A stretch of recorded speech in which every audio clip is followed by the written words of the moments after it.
Good morning. Today is 1st of April 2017 and we are going to discuss the articles of The Hindu.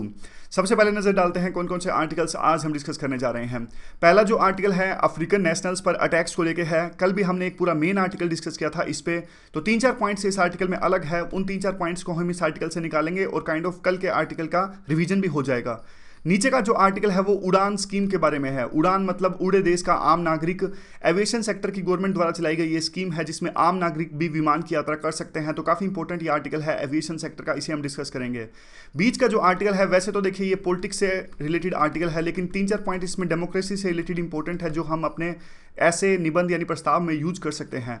नीचे का जो article है euthanasia यानी जो medically terminal इल लोग होते हैं उनके रिगार्डिंग एक बिल पेश किया गया है पार्लियामेंट के अंदर में। काफ़ी इंपॉर्टेंट पॉइंट्स हैं इस आर्टिकल में, इसे हम डिस्कस करेंगे। आज शनिवार है, शनिवार के दिन ग्राउंड जीरो आता है। ग्राउंड जीरो के जो आर्टिकल है वो अच्छा नहीं होता क्योंकि इसमें डिटेल्स और फैक्ट्स काफ़ी ज़्यादा होते हैं। और इसके अलावा जो एक आर्टिकल इकोनॉमिक्स टाइम्स का हम डिस्कस करेंगे वो इंपॉर्टेंट आर्टिकल होगा टूरिज्म सेक्टर से रिलेटेड।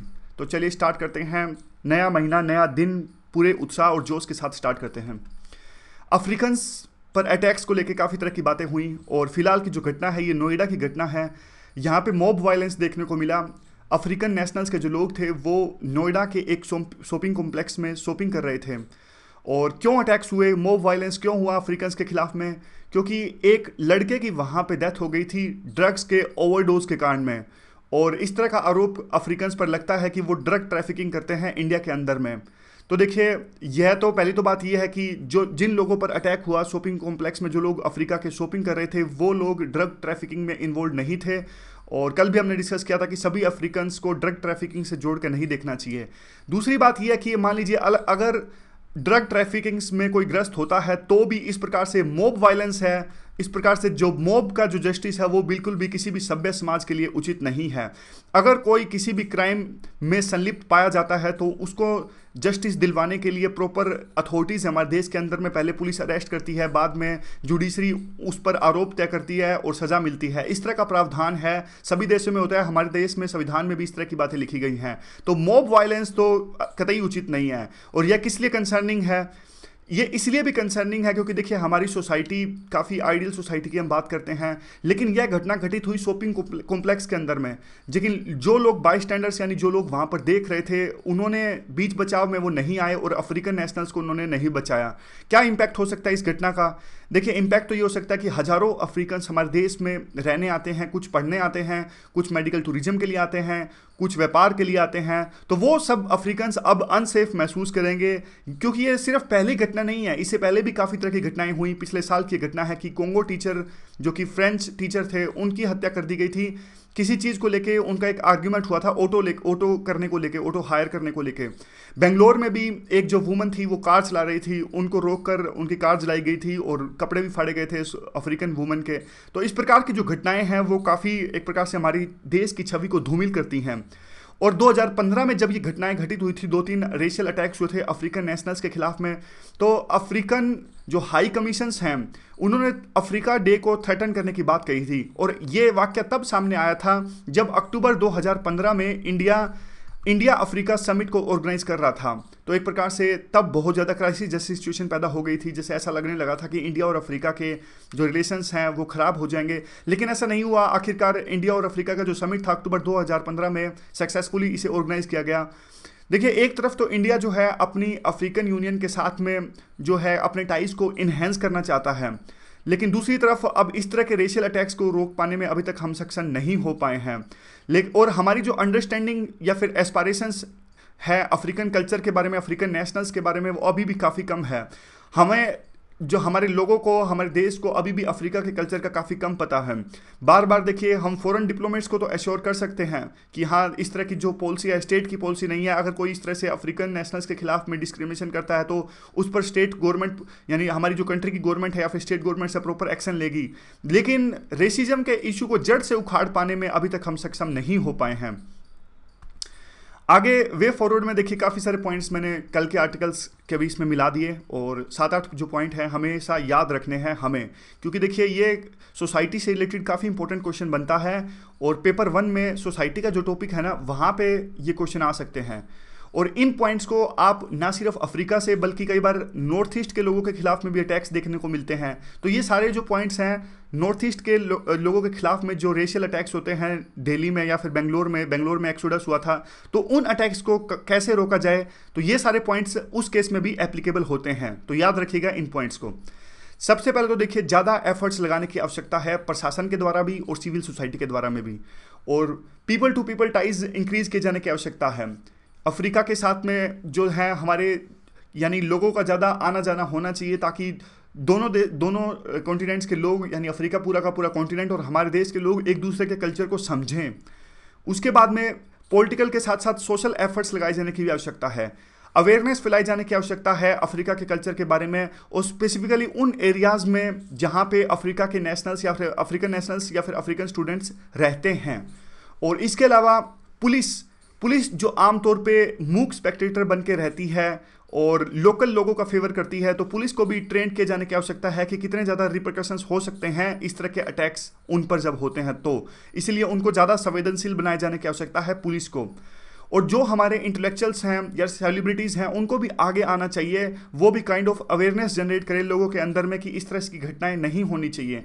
इसके अलावा जो इनोवेटिव मैकेनिज्म्स है, जैसे एक एग्जीबिशन हुआ था तस्वीर नाम से, जिसमें अफ्रीकन कल्चर की काफ़ी तस्वीरें पेश की गई थी कि कितना मल्टी डाइवर्स उनका कल्चर है और किस प्रकार से तस्वीरों के माध्यम से उनके कल्चर को दिखाने की कोशिश हुई थी। तो अगर ये सारी चीज़ें हम करें तो कुछ हद तक जो मेनेस है अफ्रीकन नेशनल्स पर अटैक का, या फिर जो रेसिज्म की जो एक प्रकार से मेनेस है हमारे देश के अंदर में, उसको जड़ से उखाड़ा जा सकता है। तो ये पॉइंट्स आप याद रखिएगा। अब 2-3 चीज़ें मैं आपको प्रीलिम से रिलेटेड बताना चाहता हूँ यहाँ पे। एक तो देखिए, इंडिया अफ्रीका समिट की बात हुई थी इस आर्टिकल में। इंडिया अफ्रीका समिट के बारे में थोड़ा सा बताऊं तो 3 समिट अभी तक हो चुके हैं। सबसे पहला जो समिट हुआ था ये हुआ था 2008 में नई दिल्ली में, पहला इंडिया अफ्रीका समिट हुआ था। दूसरा इंडिया अफ्रीका समिट हुआ था 2011 में, ये हुआ था आदिस अबाबा में। आदिस अबाबा जो है ये इथोपिया की राजधानी है। और उसके बाद में 2015 में हुआ था तीसरा समिट, ये न्यू दिल्ली में हुआ था। ठीक है, अभी तक 3 समिट हो चुके हैं। अगला समिट पहले होना था 2018 में, लेकिन अब मिनिस्ट्री के द्वारा यह बात कही गई है कि 2018 में इंडिया अफ्रीका का समिट नहीं होगा, 2020 में होगा अब। तो देखिए, पहले जो बात की गई थी कि इंडिया अफ्रीका समिट हर 3 साल के अंतराल में होंगे, लेकिन अब हर 3 साल के अंतराल में ये नहीं हो रहे हैं। और अब मैं एक और चीज़ आपको दिखाना चाहता हूँ यहाँ पे। इस क्वेश्चन का आप आंसर दीजिए। ये क्वेश्चन आया था यूपीएससी 2016 में, यानी पिछले साल ही 2016 के पेपर में आया था ये। इंडिया अफ्रीका समिट देखिएगा एक बारी, इंडिया अफ्रीका समिट 2015 में जो हुआ था, क्या ये तीसरा समिट है इंडिया और अफ्रीका के बीच में? तो बिल्कुल तीसरा है, अभी हमने डिस्कस किया। दूसरी स्टेटमेंट है, क्या ये शुरुआती तौर पर जवाहरलाल नेहरू के द्वारा स्टार्ट किया गया था 1951 में? नहीं, गलत स्टेटमेंट है ये। 2008 में पहला इंडिया अफ्रीका समिट हुआ था। तो यहाँ पर 2008 में तो नेहरू जी बिल्कुल भी जीवित नहीं थे, 1964 में उनकी डेथ हो गई थी। तो दूसरा स्टेटमेंट जो है गलत है, पहली स्टेटमेंट बिल्कुल सही है। तो देखिए कितने आसान क्वेश्चंस आते हैं यूपीएससी में, बिल्कुल भी आपको लोड लेने की आवश्यकता नहीं है, काफ़ी आसान क्वेश्चंस आएंगे। और बिल्कुल आप देखिए, प्रीलिम में मैं आपको बताऊं ना, प्रीलिम में आपको ज़्यादा पढ़ने की आवश्यकता है। ज़्यादा पढ़ने की आवश्यकता का मतलब आप ज़्यादा पढ़िए, लेकिन इतना ज़्यादा भी मत पढ़िए कि आप भूल जाएं। कहने का मतलब, जैसे वो एक कहानी आपने सुनी होगी कि एक व्यक्ति को ऐसा कहा गया कि जितनी ज़मीन पर आप जा सकते हो चले जाओ, वो ज़मीन आपकी होगी शाम तक, यानी जितना आप ट्रैवल कर सकते हो, जिस दूरी तक आप जा सकते हो वो ज़मीन आपकी होगी। तो वो बंदा लालच में आके, वो पर्सन लालच में आके इतना ज़्यादा ट्रैवल कर जाता है कि शाम तक वो वापस ही नहीं आ पाता, यानी लालच के चक्कर में। तो आप पढ़िए तो सही, लेकिन इतना मत ज़्यादा प्रीलिम में मत ज़्यादा पढ़िए कि आप रिवाइज ना कर सको, क्योंकि रिवीजन भी बहुत ज़्यादा जरूरी है। अब जैसे आज इंडिया अफ्रीका समिट है, आज देख लिया हमने, लेकिन इसको देखिए हम दोबारा नहीं देखेंगे ना, भूल जाएंगे। तो काइंड ऑफ 3-4 रिवीजन तो जरूरी होनी चाहिए। बाकी हर एक की अपनी अपनी स्ट्रेटेजी होती है, लेकिन मेरा ये मानना है कि 3-4 रिवीजन जरूरी होनी चाहिए, और बाकी ऑप्शंस देख के याद आ जाता है।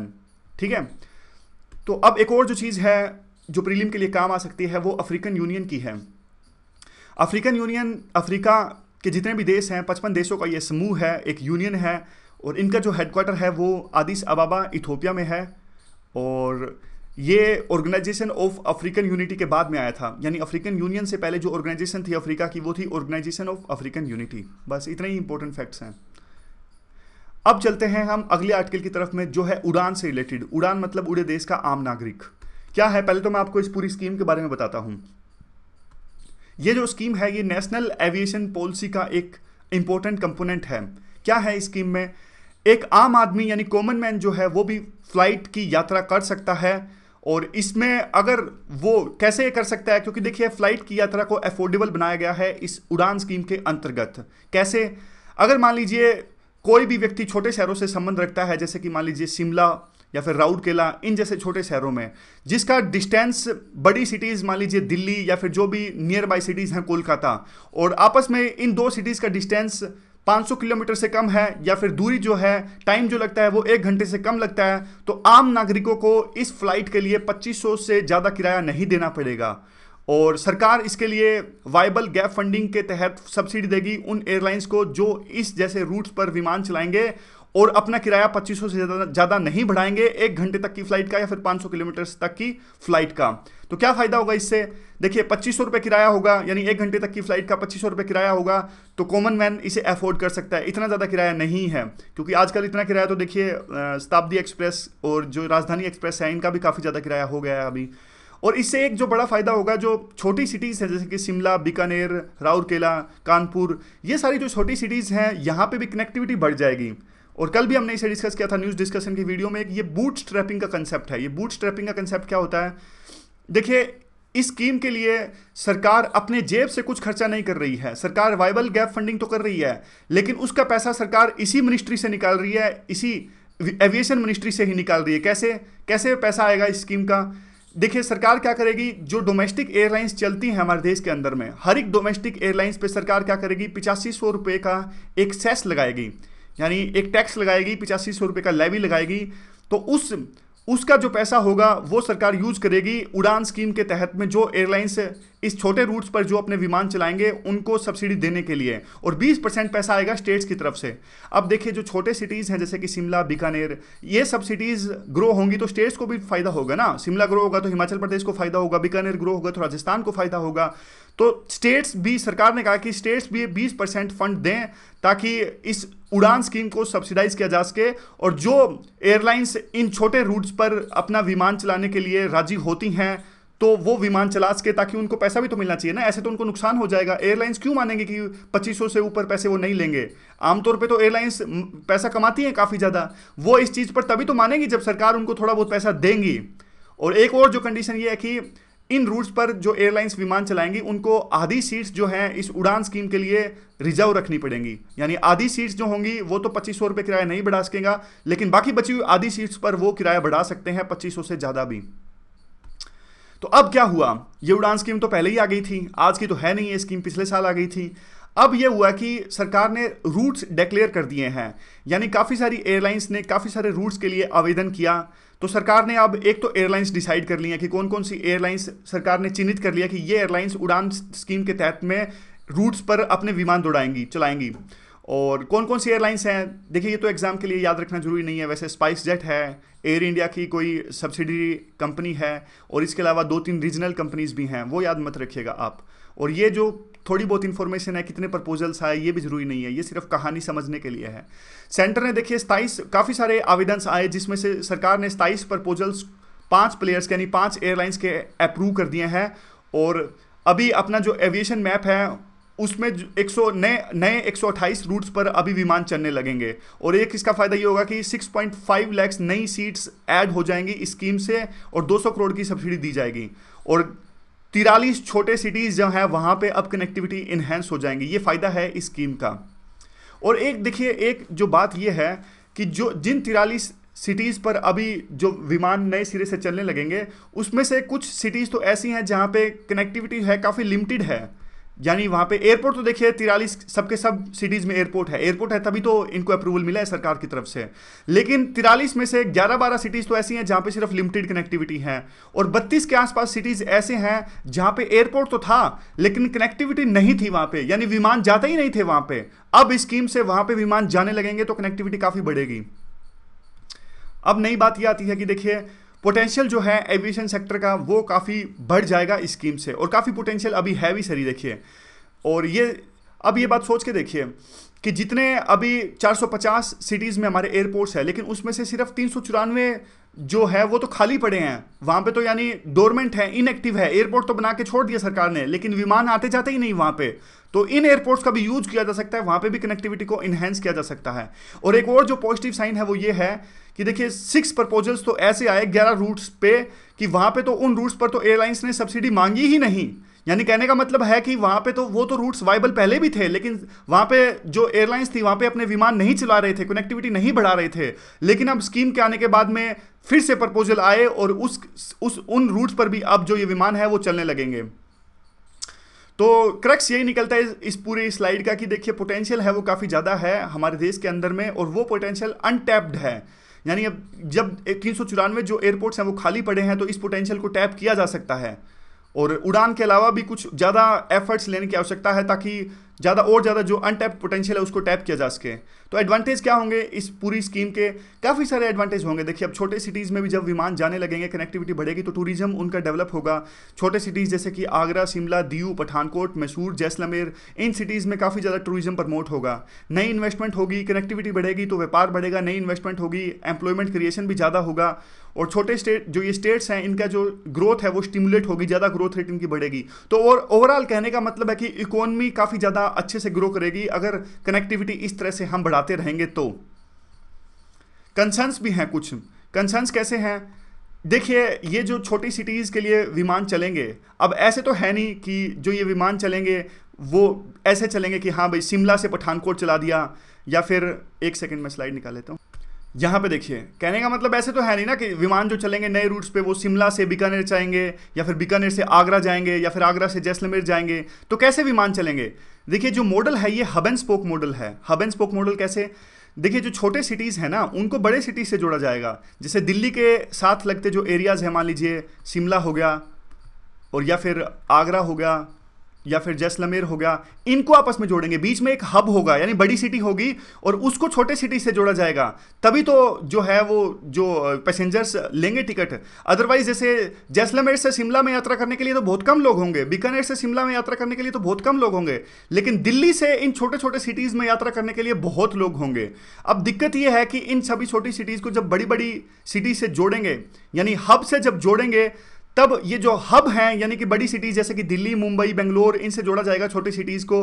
तो ये एयरपोर्ट्स है ना मुंबई, दिल्ली के, तो ऑलरेडी कंजेस्टेड हैं, ऑलरेडी पूरी ज़्यादा भीड़ रहती है इन एयरपोर्ट्स पे। तो कैसे ये एकोमोडेट कर पाएंगे इन नए जो प्लेन्स हैं इनको, या फिर नए रूट्स को?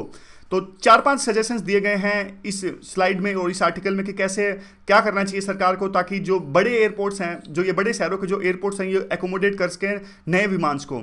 ये कहते हैं कि देखिए जैसे बेंगलोर जैसी जो जहाँ पे देखिए अभी नया नया एयरपोर्ट बना है वहाँ पे, तो वहाँ पे तो पुराने एयरपोर्ट का भी यूज़ कर सकता है, यानी पुराने एयरपोर्ट जिनको छोड़ दिया गया है अभी उसको यूज़ किया जा सकता है रीजनल फ्लाइट्स के लिए। और इसके अलावा नए नो फ्रिल्स एयरपोर्ट्स बनाने की आवश्यकता है। नो फ्रिल्स एयरपोर्ट्स क्या होते हैं? ये देखिए ये नो फ्रिल्स जो एयरपोर्ट होते हैं ऐसे एयरपोर्ट होते हैं जहाँ पे बिल्कुल कम इंफ्रास्ट्रक्चर होता है, बिल्कुल ताम झाम नहीं, ऐसे नहीं कि वहाँ पे दुकानें खोली गई हैं या फिर कुछ और साथ के लिए एंसिलरी जो इंफ्रास्ट्रक्चर है वो क्रिएट किया गया है। बस इतना छोटा सा इंफ्रास्ट्रक्चर नो फ्रिल्स एयरपोर्ट में क्रिएट किया जाता है कि बस विमान आज आ सके और जा सके, इसके अलावा कुछ भी नहीं। मतलब सस्ते में काम चलाया जाता है इन नो फ्रिल्स एयरपोर्ट्स पे। इसके अलावा दोबारा से जो ऐसे प्रोविजंस हैं, जैसे देखिए मान लीजिए अब बड़े जो सिटीज़ के जो एयरपोर्ट्स हैं यहाँ पे इनको प्राइवेट ऑपरेटर्स हैं वो ऑपरेट करते हैं, तो 150 किलोमीटर्स के दायरे में इन प्राइवेट ऑपरेटर्स को अधिकार होना चाहिए कि अगर कल को कोई नया एयरपोर्ट बनता है तो इनके पास में राइट ऑफ फर्स्ट रिफ्यूजल होना चाहिए। तो कहने का क्या मतलब है, ये जो जैसे मान लीजिए एग्जांपल के तौर पे बताता हूँ, दिल्ली का एयरपोर्ट है, अब कल को देखिए मान लीजिए गुरुग्राम में भी एयरपोर्ट बनता है, तो जो प्राइवेट ऑपरेटर दिल्ली का एयरपोर्ट ऑपरेट कर रहा है तो उसके पास में राइट होना चाहिए कि पहला मौका उसको मिलना चाहिए कि 150 किलोमीटर के दायरे में गुरुग्राम आता है कि वो गुरुग्राम के में बन रहा एयरपोर्ट वही ऑपरेट करे जो प्राइवेट ऑपरेटर दिल्ली में ऑपरेट कर रहा है। अगर वो रिफ्यूज करते हैं तब जाके सरकार थर्ड पार्टी से बात करे कि पहली पार्टी ने तो बना कर दिया है, और थर्ड पार्टी यानी और किसी को हायर कर सकते हैं गुरुग्राम में एयरपोर्ट ऑपरेट करने के लिए। और सबसे लास्ट जो पॉइंट आता है वो ये आता है कि देखिए अब इतने ज़्यादा सस्ते विमान चलने लगेंगे तो रेलवे जो ऑलरेडी काफ़ी लॉसेस से गुजरता है उनके सामने तो और ज़्यादा एक प्रकार से प्रॉब्लम क्रिएट हो जाएगी। तो रेलवे का भी इंफ्रास्ट्रक्चर है, साथ साथ हमें इन्हेंस करने की आवश्यकता है, नहीं तो रेलवे जो है इनका मुकाबला नहीं कर पाएगी। तो एक काइंड ऑफ, क्योंकि रेलवे देखिए आमतौर पे रेलवे भी जो आम आदमियों के लिए सबसे सस्ता जो साधन उपलब्ध करवाती है, किराया सबसे कम रेलवे का ही होता है, तो रेलवे को भी साथ साथ डेवलप करने की आवश्यकता है।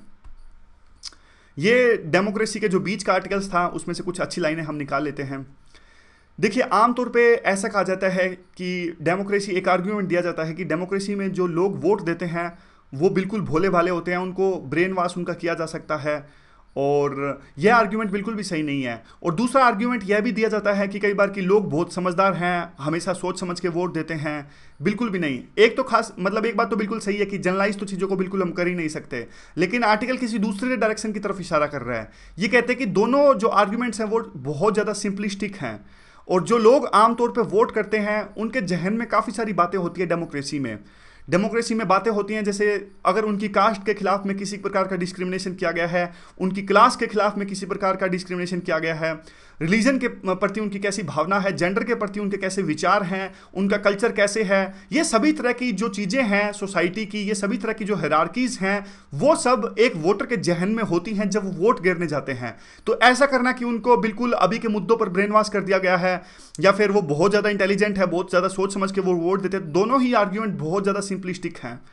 और आमतौर पे देखिए कल्चर क्या है, कल्चर किसी भी व्यक्ति को वोट देने जब वो जाते हैं तो कल्चर रैशनली वोट देने से रोकता है और क्रिटिकली सोचने से रोकता है। एक तो 3-4 ये लाइनें इंपॉर्टेंट है, और इस स्लाइड पे भी 3-4 ये लाइनें इंपॉर्टेंट है कि देखिए, कई बार आपने सुना होगा ऐसा कहा जाता है कि जनता का जनादेश है, इसे स्वीकार कीजिए। तो जनता का जनादेश को हमेशा स्वीकार तो करना चाहिए, लेकिन डेमोक्रेसी हमेशा एथिकल नहीं होती। कहने का मतलब है कि जब भी कोई पार्टी की सरकार बनती है तो वो हमेशा एथिकल नहीं होती। एक एग्जाम्पल के तौर पे इसे हम समझते हैं। 1000 लोगों का एक गांव है जिसमें से 600 लोगों ने इस बात पर वो सहमत हो गए किसी एक वुमन को किसी कुकृत्य के लिए, मान लो 100 कॉल्ड कुकृत्य के लिए, उनके हिसाब से जो सही नहीं है। वैसे तो देखिए काफ़ी कंजर्वेटिव अप्रोच होती है, किसी भी मतलब ये जो चीज़ें होती है, किसी को पत्थर से मार देना जैसा हमने बात की थी, सभ्य समाज के लिए उचित नहीं होता। लेकिन देखिए एक एग्जाम्पल है ये जो आर्टिकल में दिया है, 1000 लोगों का ये गाँव है जिसमें से 600 लोग इस बात पर सहमत हो जाते हैं कि एक वुमन को जिसने एक 100 कॉल्ड कुकृत्य किया उसको पत्थर मार कर उसकी मौत कर दी जाए, उसको मार दिया जाए। तो मान लीजिए 600 लोग जब राजी हो जाते हैं, कहने को तो लोग कह सकते हैं कि ये डेमोक्रेसी है, अगर 600 लोग राजी हो गए सर्वसहमति से फैसला, सर्वसहमति का मतलब है कि मेजोरिटी से ये फैसला लिया गया है, तो इसमें गलत क्या है? नहीं, ये गलत है आज के समाज के हिसाब से। तो कहने का मतलब है कि डेमोक्रेसी जो है हमेशा सभ्य नहीं होती और हमेशा एथिकल नहीं होती। तो ये 2-3 जो बातें हैं वो हम अपने ऐसे में यूज कर सकते हैं। कई बार ऐसे आ जाता है कि democracy is the best form of government, तो हम ये कह सकते हैं कि डेमोक्रेसी देखिए अभी तक फिलहाल best form of the government है, लेकिन काफ़ी कमियां हैं डेमोक्रेसी के लिए भी। ऐसा विंसेंट चर्चिल ने भी कहा था कि democracy best form of the government है जब तक कि कोई नई बेस्ट फॉर्म गवर्नमेंट हम नहीं ईजाद कर लें, ऐसा विंसेंट चर्चिल ने भी कहा था। अब अगला आर्टिकल जो है यूथनेशिया के बारे में है, टर्मिनल इलनेस के बारे में है। तो ये वर्ड बार बार इसमें इस्तेमाल होता है इस आर्टिकल में, टर्मिनल इलनेस। तो हम पहले इसे ही डिस्कस कर लेते हैं कि टर्मिनल इलनेस होता क्या है। देखिए, टर्मिनल इलनेस एक ऐसा रोग होता है जिसका इलाज कर पाना अभी संभव नहीं है, और काफ़ी एफर्ट्स लगाए जाने के बाद में भी रोगी का इलाज नहीं किया जा सकता, और ज़्यादा प्रोबेबिलिटी है कि उस रोगी की जो कि टर्मिनल इलनेस से गुजर रहा है उसकी मौत हो जाएगी आने वाले कुछ ही समय में। ये डेफिनेशन है टर्मिनल इलनेस की। एग्जाम्पल के तौर पे ये सारे जो रोग हैं, डिजीज़ आते हैं टर्मिनल इलनेस में, जैसे कैंसर कई बार बहुत ज़्यादा एक बार से प्रोग्रेसिव स्टेज में पहुंच जाता है, 4थी स्टेज में, 5वीं स्टेज में। तब ऐसा हो जाता है कि पता है कि जो रोगी का इलाज कर पाना संभव नहीं है और उसकी मौत होने वाली है आने वाले कुछ ही समय में। तो उस स्टेज को, उस सिचुएशन को हम कह सकते हैं टर्मिनल इलनेस। और वैसे तो देखिए ये बिल में क्या डेफिनेशन दी गई है, ये सब हम अब देखेंगे। एक सेकंड पहले मैं आपको कंटेक्स्ट बताता हूँ। देखिए, पार्लियामेंट में टर्मिनल इलनेस से रिलेटेड एक बिल पेश किया गया है, और 3-4 इसके पॉइंट्स हैं इस बिल के। पहले आपको जो ये पॉइंट्स बता देता हूँ। एक पॉइंट हमने डिस्कस किया था, आपको याद हो तो, मेंटल हेल्थ केयर में एक बिल जो पेश किया गया था, पास किया गया था पार्लियामेंट में, उसमें एक पॉइंट था कि जो रोगी जो हैं मेंटल हेल्थ केयर से ग्रस्त हैं वो डॉक्टर्स को एडवांस्ड डायरेक्टिव्स दे सकते हैं, यानी डॉक्टर्स को पहले से बता सकते हैं कि किस प्रकार का इलाज उन्हें चाहिए। तो इस बिल में भी, यानी जो यूथनेशिया से रिलेटेड बिल है, टर्मिनल इलनेस से रिलेटेड बिल है, इसमें भी उसी तरह का प्रावधान किया गया है। यानी बिल अभी पास नहीं हुआ है, इसे तो सिर्फ पेश किया गया है पार्लियामेंट के अंदर में, कि जो लोग टर्मिनल इलनेस से गुजर रहे हैं उनके पास में राइट्स होने चाहिए कि वो डॉक्टर्स को पहले से बता सके कि किस प्रकार का इलाज उन्हें चाहिए। दूसरा पॉइंट यह है कि उनको एक प्रकार से जब उनका इलाज किया जाए तो पैलिएटिव केयर भी उनको प्रोवाइड की जाए जब इस प्रकार के डिसीजन लिया जाए कि अगर वो चाहते हैं कि उनकी लाइफ का एंड हो जाए, क्योंकि इतने ज़्यादा अगर वो समस्याएं से गुजर रहे हैं, इतना ज़्यादा उन्हें सहना पड़ रहा है, तो अगर वो अपनी लाइफ को ख़त्म करना चाहते हैं तो उस समय डॉक्टर्स पैलिएटिव केयर को भी ध्यान में रखें। और तीसरा जो पॉइंट है वो ये है, फिजिशियन असिस्टेड सुसाइड। सबसे कंट्रोवर्शियल और सबसे हाईलाइटेड पॉइंट इस आर्टिकल का ये है, और पूरा आर्टिकल इसी पे भी डिस्कस किया गया है। Physician assisted suicide for terminal ill patients, यानी जो पेशेंट्स हैं वो डॉक्टर्स को कह सकते हैं कि डॉक्टर मुझे सहायता चाहिए आपकी और मैं आपकी सहायता से सुसाइड करना चाहता हूं। इस तरह का प्रावधान है इस बिल के अंदर में। तो अभी पहले तो देखिए इसकी डेफिनेशन, बिल में इसकी डेफिनेशन क्या दी गई है वो डिस्कस कर लेते हैं। ये देखिए, टर्मिनल इलनेस होती है persistent and irreversible vegetative condition. Persistent का मतलब लगातार जारी है, हटी, कम होने का नाम नहीं ले रही है, और ऐसी सिचुएशन जिसका इलाज नहीं हो सकता। वेजिटेटिव कंडीशन कौन सी कंडीशन होती है? वेजिटेटिव कंडीशन वो कंडीशन होती है जिसमें अवेयरनेस नहीं होती, पेशेंट्स को बिल्कुल भी कॉन्शियस नहीं होती। जैसे कोमा में कई बार कई लोग चले जाते हैं तो उनको बिल्कुल पता नहीं लगता क्या चल रहा है, अवेयरनेस नहीं होती, कॉन्शियसनेस नहीं होती। और कुछ लोगों का तो यूँ भी कहना है कि कोमा में जाने के बाद थोड़ा बहुत पता लगता है पेशेंट्स को, लेकिन वो तो कंट्रोवर्शियल बात है। लेकिन वेजिटेटिव कंडीशन का मतलब वही होता है कि जिसमें अवेयरनेस ना होना या फिर कॉन्शियसनेस ना होना। और बिल के हिसाब से डेफिनेशन ये है कि एक जो ये है persistent and irreversible vegetable condition जिसमें रोगी की मीनिंगफुल लाइफ जीने की संभावना काफ़ी कम है। लेकिन देखिए इस डेफिनेशन में काफ़ी सारे कंसर्न्स हैं। सबसे पहले तो उन कंसर्न्स को ही हम डिस्कस कर लेते हैं। सबसे पहले तो ये देखिए, जो नॉर्मल डेफिनेशन है जो मेडिकल फील्ड में लिखी जाती है वो डेफिनेशन ये है जो हमने ऊपर लिखी थी, पढ़ी थी, ये वाली, जिसमें यह कहा गया था कि इलाज कर पाना संभव नहीं है और कुछ ही समय में मौत हो जाएगी। लेकिन जो बिल में डेफिनेशन पेश की गई है वो काफ़ी ज़्यादा सब्जेक्टिव है। देखिए वर्ड्स देखिए, मीनिंगफुल लाइफ का तो काफ़ी सब्जेक्टिव टर्म है, तो इसे तो किसी भी हिसाब से इंटरप्रेट किया जा सकता है। तो ये सबसे पहले तो कंसर्न है कि सब्जेक्टिव जो फ्रेज है काफ़ी ज़्यादा है इस डेफिनेशन में, जो बिल में डेफिनेशन दी गई है। और ये तो सेकंड पार्टीज डिसाइड करेंगे कि क्या मीनिंगफुल लाइफ है क्या नहीं है। दूसरा, जो पर्सन्स विद डिसेबिलिटीज़ हैं उनको भी काफ़ी एक प्रकार से सब्जेक्टिव डेफिनेशन का काफ़ी नुकसान होगा, काफ़ी डिसएडवांटेज वो रहेंगे। तीसरा कंसर्न ये है कि मान लीजिए कोई वेजिटेटिव स्टेट में है, मान लीजिए कोई बिल्कुल भी अवेयर नहीं है, अपनी कंडीशन के बारे में कॉन्शियस नहीं है, तो प्रैक्टिकल क्वेश्चन ये बनता है कि जो लोग परमानेंट वेजिटेटिव स्टेट में है वो कैसे सेल्फ एडमिनिस्टर करेंगे। यानी बिल में जो बातें कही गई हैं कि वो रोगी हैं जो वो कह सकते हैं डॉक्टर्स को कि मुझे आपकी सहायता चाहिए, आपकी सहायता से मैं सुसाइड करना चाहता हूं। तो कहने का मतलब है जो लोग अवेयर ही नहीं है, कॉन्शियस ही नहीं है, वो कैसे कहेंगे डॉक्टर को, कैसे वो कहेंगे कि मुझे सुसाइड दे दीजिए, आप सुसाइड कर दीजिए, या फिर सुसाइड करवाने में मुझे सहायता प्रोवाइड कीजिए, लिथल डोज है वो ड्रग्स का वो दे दीजिए। तो यह सबसे बड़ा प्रैक्टिकल क्वेश्चन है। अब आगे जो पॉइंट्स आते हैं, फिलहाल सुप्रीम कोर्ट का क्या स्टैंड है इस पूरे मुद्दे पर। सुप्रीम कोर्ट ने यूथनेशिया के मुद्दे पर एक बात की गई है कि देखिए, अरुणा सेनबाग का ये केस था, एक जो नर्स थी वो वेजिटेटिव स्टेट्स में थी काफ़ी लंबे समय से और इनको पैसिव यूथनेशिया दिया गया था। और ज्ञान कौर केस क्या कहता है, ज्ञान कौर जो ज्ञान कौर का केस है ये कहता है, सुप्रीम कोर्ट ने इसमें कहा था कि जो लोगों के पास में जैसे राइट टू लाइफ है आर्टिकल नंबर 21 में, वैसे लोगों के पास में राइट टू डाई नहीं है। इस प्रकार का ये केस था, ज्ञान कौर का केस था। अभी देखिए हमारी जो सुप्रीम कोर्ट ने वो पैसिव यूथनेशिया को अलाउ किया है लेकिन एक्टिव यूथनेशिया को अलाउ नहीं किया है। तो क्या होता है ये एक्टिव यूथनेशिया और क्या होता है ये पैसिव यूथनेशिया? देखिए, एक्टिव यूथनेशिया तो ये होता है कि साफ साफ डॉक्टर्स एक लीथल इंजेक्शन लगा रहे हैं जिससे उनकी मौत हो जाएगी जो रोगी हैं यूथनेशिया से, यानी जो टर्मिनल इलनेस से गुजर रहे हैं अभी। लेकिन पैसिव यूथनेशिया में क्या होता है, कई बार क्या होता है जो लोग इस प्रकार से जो टर्मिनल इलनेस से गुजर रहे होते हैं उनको काफ़ी तरह की दवाइयाँ दी जाती हैं डॉक्टर्स के द्वारा में, और उन दवाइयों पे ही उस रोगी को जीवित रखा जाता है। लेकिन अगर वो दवाइयाँ उस रोगी को ना प्रोवाइड की जाए तो ऑटोमेटिक ही उस रोगी की मौत हो जाएगी।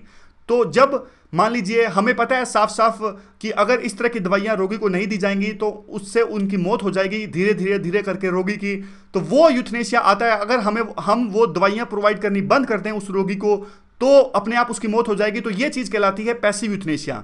तो समझ गए आप, एक्टिव यूथनेशिया में तो हम एक इंजेक्शन देते हैं, लेकिन पैसिव यूथनेशिया में हम दवाई देना बंद कर देते हैं तो ऑटोमेटिक रोगी की मौत हो जाती है।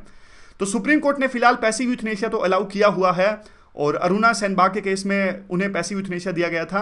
और लेकिन एक प्रॉपर प्रोसीजर होता है इसमें, जो भी यानी पैसिव यूथनेशिया के लिए पहले हाई कोर्ट में जाना पड़ता है, फिर हाई कोर्ट एक पैनल गठित करता है डॉक्टर्स का। जब डॉक्टर्स डिसाइड करते हैं कि हाँ भाई पैसिव यूथनेशिया दिया जा सकता है, तब जाके पैसिव यूथनेशिया दिया जाता है। तो प्रॉपर प्रोसीजर है, तो सुप्रीम कोर्ट ने यह अलाउ किया हुआ है। सुप्रीम कोर्ट ने यह भी कहा कि अगर सरकार चाहे यानी पार्लियामेंट चाहे तो कानून बना सकती है एक्टिव यूथनेशिया पे, लेकिन फिलहाल अभी एक्टिव यूथनेशिया इलीगल है। और एक बात यह भी है कि इसमें पैलिएटिव केयर की बात की गई है। पैलिएटिव केयर क्या होती है उसकी थोड़ी सी डेफिनेशन दे देते हैं। देखिए, पैलिएटिव केयर ये होती है कि जब जो बिल्कुल एक्सट्रीम पेन से गुजर रहे होते हैं, जो टर्मिनल इलनेस से जो ग्रस्त जो लोग होते हैं, उनके सिम्टम्स या स्ट्रेस का जब इलाज किया जाता है तो इस तरह की केयर को कहते हैं पैलिएटिव केयर। इसमें जो रोगी हैं उनकी क्वालिटी ऑफ लाइफ को इंप्रूव करने पर ध्यान केंद्रित किया जाता है, ना सिर्फ रोगियों की बल्कि उनकी फैमिली भी जो स्ट्रेस से गुजर रहे होते हैं उनके एक प्रकार से उनके स्ट्रेस को कम करने की तरफ ध्यान दिया जाता है। तो ये दूसरा पॉइंट यहाँ पे हमने डिस्कस किया था, यानी जब यूथनेशिया की मांग की जाती है फैमिली की तरफ से या फिर रोगी की तरफ से, तब जो डॉक्टर्स हैं वो पैलिएटिव केयर का भी ध्यान रखें। क्या पैलिएटिव केयर भी मुमकिन नहीं है? तो ये सब चीज़ें देखें। अब इस आर्टिकल में एक जो मांग की गई है वो राइट टू असिस्टेड सुसाइड की गई है, यानी डॉक्टर्स की सहायता से सुसाइड करना। तो क्या ये चीज़ है? राइट देने की बात की गई है टर्मिनल इल पेशेंट्स को कि वो रिफ्यूज़ कर सकें मेडिकल ट्रीटमेंट जो इनको दी जा रही है, या तो उनको मना कर सकें या फिर रोका जाए, इस तरह की मांग कर सकते हैं वो रोगी हैं। और एक प्रकार से अपनी इच्छा प्रकट कर सकें, डॉक्टर्स को कह सकें कि मैं सुसाइड करना चाहता हूं। ये होता है right to assisted suicide. Current status हमने अभी भी डिस्कस किया था कि सुप्रीम कोर्ट ने पैसिव यूथनेशिया को अलाउ किया है लेकिन एक्टिव को नहीं किया है। तो बिल दो चीज़ें प्रपोज करता है इस केस में। अगर मान लीजिए जो रोगी हैं, जैसे कैंसर की स्टेज जब होती है, कैंसर में तो पता होता है ना, कैंसर में वेजिटेटिव स्टेज में आमतौर पे जो पेशेंट है वो नहीं होता है, उनको अवेयरनेस होती है, उनको कॉन्शियसनेस भी होती है। तो जब मान लीजिए अगर इस तरह की मांग की जाती है पेशेंट के द्वारा कि मुझे सुसाइड करना है, तो डॉक्टर्स को दो चीज़ें देखना होगा। सबसे पहले तो जो प्रैक्टिशनर है यानी डॉक्टर है वो संतुष्ट होने चाहिए कि क्या पेशेंट जो है वो कॉम्पिटेंट हैं और क्या उन्होंने जो डिसीजन लिया क्या ये उनका इन्फॉर्म्ड डिसीजन है। जब डॉक्टर संतुष्ट हो जाएगा, जब बाद में फिर 3 इंडिपेंडेंट मेडिकल प्रैक्टिशनर्स का एक पैनल का गठन किया जाएगा और वो बाद में 3 डॉक्टर्स की कमेटी भी फिर से डिसाइड करेगी कि वास्तव में जो पेशेंट ने इस तरह की मांग की है कि मान लीजिए कि ये जो डिसीजन है वो बिल्कुल इन्फॉर्म्ड डिसीजन है या फिर जो बिल्कुल पेशेंट जो है वो कॉम्पिटेंट है इस तरह का डिसीजन लेने में। ये जो 2 पॉइंट्स है ना, ये बिल में दिए गए हैं, ये अभी नहीं है। यानी जो बिल पेश किया गया पार्लियामेंट में उनके 2 ये पॉइंट्स हैं, स्टेप 1 और स्टेप 2। जब कोई रोगी मांग करता है कि मुझे सुसाइड करना है तब ये 2 स्टेप्स फॉलो किए जाएं। और अब कैसे एक पॉइंट ये आता है कि कैसे ये बिल अलग है पहले जो बिल पेश किए गए थे उनसे। देखिए, पहले जो बिल पेश किए गए थे उसमें इनडायरेक्ट लैंग्वेज यूज होती थी, जैसे कि best interest of the patient, लेकिन इस बिल में तो साफ साफ कहा गया है right to die with the dignity. तो काइंड ऑफ काफी बोल्ड लैंग्वेज यूज की गई है इस बिल के अंदर में। अब मान लीजिए वो जो पहले जो बिल के जो स्टेप्स हमने डिस्कस किए थे, जो पहले प्रैक्टिशनर्स डिसाइड करेगा फिर 3 डॉक्टर्स का पैनल डिसाइड करेगा, वो तो उस केस में थे जब रोगी प्रॉपर कॉन्शियस है और कॉम्पिटेंट है, यानी उसको पता है क्या हो रहा है क्या नहीं हो रहा। मान लीजिए कई बार जो पेशेंट्स होते हैं कोमा में होते हैं, उनको पता ही नहीं लगता, उस केस में कैसे किया जाए जब उनका इन्फॉर्म्ड डिसीजन ना हो, फिर भी मान लीजिए उनकी फैमिली की तरफ से ऐसी मांग की जाती है कि रोगी को एक प्रकार से यूथनेशिया दिया जाए, एक्टिव यूथनेशिया दिया जाए, तो उस केस में क्या होना चाहिए। उस केस में भी अलग से स्टेप्स लिखे गए हैं इस बिल के अंदर में जो कि काफ़ी लेंथी और कम्बरसम है। और उसमें कहा गया कि देखिए सबसे पहले तो मेडिकल प्रैक्टिशनर्स और इंडिपेंडेंट पैनल जो है उनको सर्टिफाई होना चाहिए कि जो यूथनेशिया देना ऐसे लोगों को जो बिल्कुल ही एक प्रकार से कॉन्शियस नहीं है, उनका डिसीजन इन्फॉर्म नहीं है और वो उनको बिल्कुल भी अवेयर नहीं है कि उनकी हालत कैसी है। सबसे पहले तो प्रैक्टिशनर और एक इंडिपेंडेंट पैनल है वो उनका संतुष्ट होना जरूरी है, और उसके बाद में हाई कोर्ट की परमिशन लेना जरूरी है, और उसके बाद में डॉक्टर्स को मेडिकल काउंसिल ऑफ इंडिया से भी परमिशन लेना जरूरी है। तो ये सारे स्टेप्स फॉलो होंगे, बस एक बात याद रखना, तब फॉलो होंगे ये सारे स्टेप्स जबकि पेशेंट के द्वारा जो डिसीजन लिया गया है वो नॉट इन्फॉर्म्ड है, यानी पेशेंट अनअवेयर है और अनकॉन्शियस है। और पहले जो हमने स्टेप्स डिस्कस किए थे वो इस केस में जब पेशेंट्स अवेयर है और कॉन्शियस है अपनी सिचुएशन के बारे में, यानी इस केस में मांग की गई है फैमिली के द्वारा में। तो एनालिसिस क्या है इस पूरे बिल का? एनालिसिस ये है कि देखिए इस प्रकार का एक बहुत ज़्यादा जो कम्बरसम डिसीजन है वो एक प्रकार से एक्टिव यूथनेशिया में हो तो सही है, लेकिन पैसिव यूथनेशिया में ये सारी चीज़ों का यूज़ होना, काफ़ी इतनी लेंथी प्रोसेस का यूज़ होना, वो तो बिल्कुल गलत है। इतनी लेंथी प्रोसेस तो सुप्रीम कोर्ट ने भी नहीं फॉलो करवाई, और जितनी लेंथी प्रोसेस है वो इस बिल में लिखी गई है। तो बस यही राय दे रहे हैं ये आर्टिकल जिन्होंने लिखा, और काफ़ी अच्छा ये आर्टिकल है वैसे। और क्योंकि बाद में कहते हैं कि देखिए मेडिकल काउंसिल ऑफ इंडिया से परमिशन लेने की बात ही है, मेडिकल काउंसिल ऑफ इंडिया तो पहले से करप्शन में पूरा ये लिप्त है और काफ़ी इनकॉम्पिटेंट है इस प्रकार के डिसीजन देने में, तो मेडिकल काउंसिल ऑफ इंडिया से तो पूछना ही नहीं चाहिए। और वे फॉरवर्ड में क्या आता है, वे फॉरवर्ड में आता है कि देखिए काफ़ी तरह की मांगे आती हैं कई कंट्रीज से, और कई कंट्रीज जैसे कि अल्बानिया, कोलंबिया, जर्मनी, स्विट्जरलैंड में तो इसे एक नहीं तो दूसरी फॉर्म में इसे लागू कर दिया गया है, राइट टू असिस्टेड सुसाइड को। और इंडिया में भी काफ़ी तरह की डिबेट चलती है, क्या पेशेंट को ऑटोनमी होनी चाहिए अपनी लाइफ के बारे में डिसीजन लेने की, और क्या ये स्टेट के इंटरेस्ट में होगा इस प्रकार से यूथनेशिया की परमिशन देना। और क्योंकि देखिए इसमें कई सारे एंगल्स और भी जुड़े हैं। अब एंगल्स इस प्रकार से जुड़े हैं कि देखिए मान लीजिए जो लोग कोमा से गुजर रहे हैं, मान लीजिए वो एक्टिव यूथनेशिया को या पैसिव यूथनेशिया को अपनाते हैं, तो उनके जो ऑर्गन्स हैं, हार्ट या फिर काफ़ी जो लाइफ सेविंग ऑर्गन्स हैं, उनसे किसी और व्यक्ति की जान बचाई जा सकती है। या फिर ऐसे लोग जो पिछले काफ़ी सालों से जो बेड पर हैं, और अगर वो बेड खाली होगा तो उससे किसी और व्यक्ति की भी जान बच सकती है, उस बेड का व्यक्ति कोई और उससे वो अगर उसी बेड का कोई और व्यक्ति यूज करेगा तो उसकी जान बच सकती है। तो ये सारे पॉइंट्स हैं। पॉइंट देखिए दूसरी साइड में भी हैं, पॉजिटिव में भी हैं, नेगेटिव में भी हैं। अब नेगेटिव में कौन कौन से पॉइंट्स हैं वो 2-3 मैं आपको बताऊं तो ये भी हो सकता है। देखिए मान लीजिए आजकल तो ऐसे ऐसे लोग सामने आते हैं कि अपनी जायदाद के लिए ये मांग करते हैं कि यूथनेशिया दे दिया जाए, या फिर ऐसे तो यूं होगा कि डॉक्टर्स भी जल्दबाजी करने लगेंगे कि इससे तो मान लीजिए कोई थोड़े ही टाइम के लिए अगर मान लीजिए बिल्कुल ऐसी स्टेट में, वेजिटेटिव स्टेट में, तो डॉक्टर्स को लगेगा कि किसी और व्यक्ति की जान बच सकती है। तो कहने का मतलब है कि जो हमारी गवर्नमेंट या फिर हेल्थ अथॉरिटीज़ हैं वो काफ़ी कम एफर्ट्स लगाएंगी उस व्यक्ति की जान को बचाने में, अगर इस तरह के प्रावधान हो प्रॉपर बिल में, या फिर इस तरह का कानून हो कि एक्टिव यूथनेशिया या फिर पैसिव यूथनेशिया दे दिया जाए, तो जो एफर्ट्स हैं वो कम लगाएंगे जो डॉक्टर्स हैं। तो वही क्वेश्चन वही उठता है, क्या ये एथिकल है कि नहीं है। इस बात पर ज़्यादा डिबेट चलती है, क्या ये एथिकल है या नहीं है। डिबेट जबकि इस बात पे होनी चाहिए कि कैसे इस पूरे कानून को ऑपरेशनलाइज किया जा सके। तो अब चलते हैं हम अगले आर्टिकल की तरफ में। अगला जो आर्टिकल है इंडिया के टूरिज्म सेक्टर के बारे में है। देखिए टूरिज्म सेक्टर जब किसी भी देश का बढ़ता है तो काफ़ी एडवांटेजेस इसके होते हैं। फॉरेन एक्सचेंज, जब बाहर से जो टूरिस्ट हमारे देश में यात्रा करने आते हैं तो वो फॉरेन एक्सचेंज लाते हैं, तो इससे देश का करंट अकाउंट डेफिसिट है वो नहीं होता, और उसके बाद में एम्प्लॉयमेंट भी लोगों को आती है और लोकल इकोनॉमी इससे बूस्ट होती है। इसके अलावा ये तो नॉर्मल पॉइंट्स थे, इसके अलावा ये पॉइंट्स आप याद रखिएगा, लोकल लोगों को एजुकेट करते हैं। जब बाहर से लोग आते हैं हमारे देश में विजिट करने के लिए, जो लोकल लोग हैं वो एजुकेट होते हैं, उनको बाहर के कल्चर्स रिचनेस का पता लगता है, बाहर के देशों की डाइवर्सिटी का पता लगता है, तो काइंड ऑफ सेंसिबिलिटी और टॉलरेंस भी डेवलप होती है। जैसा अफ्रीका के आर्टिकल में हमने अभी अभी डिस्कस किया कि टॉलरेंस लेवल है वो काफ़ी कम है। अगर हमें उनके कल्चर का पता होगा, अगर वो ज़्यादा संख्या में आएंगे तो हमें उनका कल्चर का पता होगा, पीपल टू पीपल टाइज हैं वो बढ़ेंगे।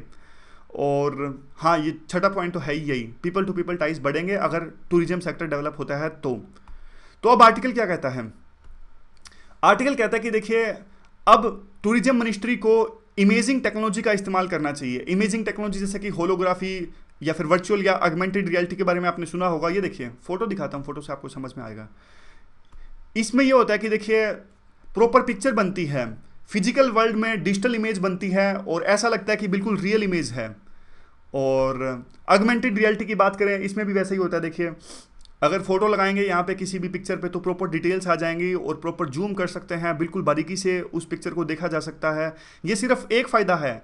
ऑगमेंटेड रियलिटी या फिर वर्चुअल रियलिटी तो बहुत एक प्रकार से बहुत ज़्यादा डाइवर्स फील्ड है, लेकिन टूरिज्म में उसका कैसे यूज हो सकता है उसकी ये फोटो दिखा रही है। तो इसमें देखिए क्या होता है, जैसे एग्जाम्पल के तौर पर कहते हैं अगर इस जैसी टेक्नोलॉजीज़ का यूज किया जाए टूरिज्म सेक्टर में तो अब होगा क्या, इसके कई सारे एडवांटेजेस होंगे।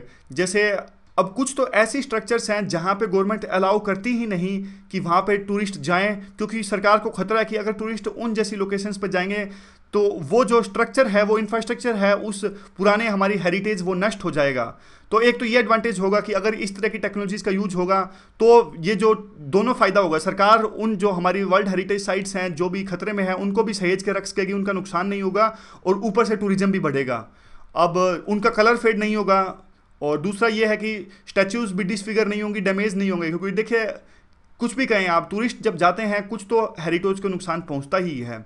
अब वो तो सरकार पे डिपेंड करता है कि सरकार किस प्रकार से अपना इंफ्रास्ट्रक्चर सहेज के रखती है। लेकिन इस तरह की टेक्नोलॉजीज़ का यूज होए तो बहुत ही ज़्यादा प्रोग्रेसिव स्टेप होगा। जैसे एग्जांपल के तौर पे बताते हैं, हम्पी में कर्नाटका में 3D मॉडल का यूज हुआ। कैसा है वो 3D मॉडल, ये देखिए पिक्चर में देखिए 3D मॉडल है। अब ऐसे टूरिस्ट बिल्कुल 3D में जाकर हम्पी को विजिट कर सकते हैं। और दूसरा बात आता है कि अजंता जो है, अजंता जो केव्स हैं वो भी अब पिछले दिनों ये बात सामने आई थी, एक रिपोर्ट आई थी, काफ़ी खतरे में है। तो इस तरह की टेक्नोलॉजी का अगर अजंता एलोरा की गुफाओं के लिए यूज किया जाए तो बहुत ही ज़्यादा दोनों विन विन सिचुएशन हो सकते हैं। टूरिज्म भी बढ़ेगा और जो ये साइट्स हैं उनको भी संभाल के रखा जा सकता है। तो वे फॉरवर्ड में यही आता है कि जो 3D प्रोजेक्शन टेक्निक्स हैं उनके अलावा सरकार को अभी नए जो स्मार्टफोन्स हैं उनके नए नए जो फीचर्स आ रहे हैं, वर्चुअल जो रियलिटी के जो फीचर्स हैं उनको भी यूज़ करना चाहिए और इससे हमें हमें हमारे टूरिज्म सेक्टर को आगे बढ़ा सकते हैं। तो ये थी आज की डिस्कशन। सो कल संडे है, कल संडे एंजॉय कीजिए। आज की डिस्कशन में बस इतना ही। Thank you very much for discussion.